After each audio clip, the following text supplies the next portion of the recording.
Hello, my name is Mallory Gibson, and I'm from the Fourth and Elm Church of Christ in Sweetwater, Texas, and I'm in the 11th grade. Picture this, a school cafeteria, walking in by yourself. You notice everyone watching you walk by, all the things they might be thinking. We can make up some crazy stories in our head, like, who is she, or what is he doing here, or why is she wearing that shirt? And of course, she better not try to sit by us. All of the things that we think people are saying about us. The world that Joshua was living in was ugly, ungodly, and broken. Not much different than the school cafeteria. The people he was called to lead, the Israelites, were unfaithful people. Now sometimes they did the right thing and had shining moments in their history, but oftentimes they're filled with mistakes and conflict. Constantly, they were battling with serving other gods. They were fearful and didn't trust that the Lord would supply them with their daily needs. They continued to forget who God was and what he had done for them.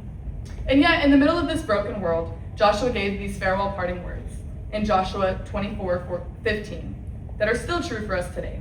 But if serving the Lord seems undesirable to you, then choose for yourselves this day whom you will serve, whether the gods your ancestors served beyond the Euphrates or the gods of the Amorites in whose land you're living. But as for me and my house, we will serve the Lord.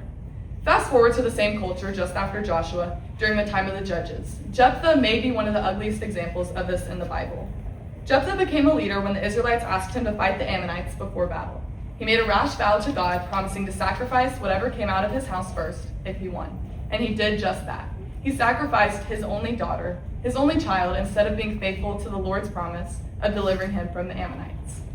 Judges 17:6 says that in those days Israel had no king. Everyone did what was right in their own eyes.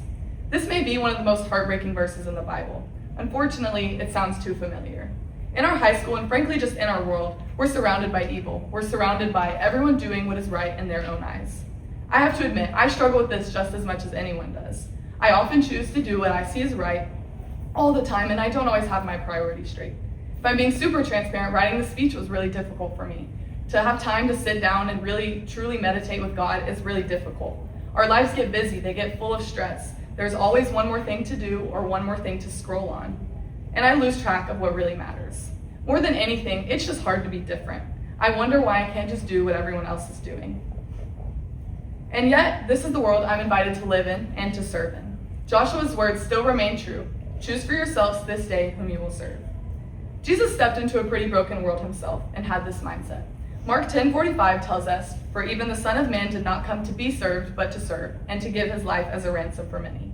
His life is an example for us to follow. We can give ourselves away in many ways. I hope many of you have watched Inside Out 2. Remember when Riley's class is doing show and tell? Another girl is presenting and drops all of her coins while in front of the class. Everyone begins laughing at her, and she's obviously very embarrassed. Riley questions whether or not she should go up there and help, but she knows it's the right thing to do, so she does so.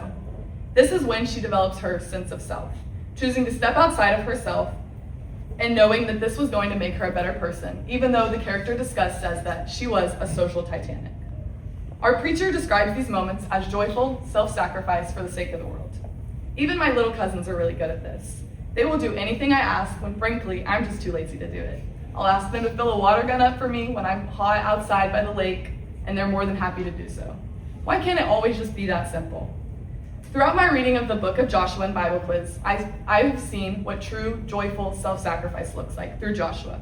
He continually gave his life in service to people, listening to God, leading them with faith and commitment to God rather than for personal gain. One of our church's missions is called Opportunity Camp. We go to serve as counselors for kids in our community who don't normally have the chance to attend church camp. We seek to fully give ourselves away to the campers. We make sure that they eat, have clothes to wear, and more than anything, we make sure to keep the peace between each of them. In our actions, we attempt to give this beautiful love that truly comes from the Lord. My dad has told me numerous times during the school year when I'm really struggling that I'm my best self when I'm giving myself away for others, like I do at Op Camp, instead of being focused on myself. What we fail to remember is that no one's really as focused on us as we think. We're all too busy wondering the same things about ourselves, how we look, how we sound, whether or not we belong. The same voice in our head is playing in theirs, just sometimes with a different target.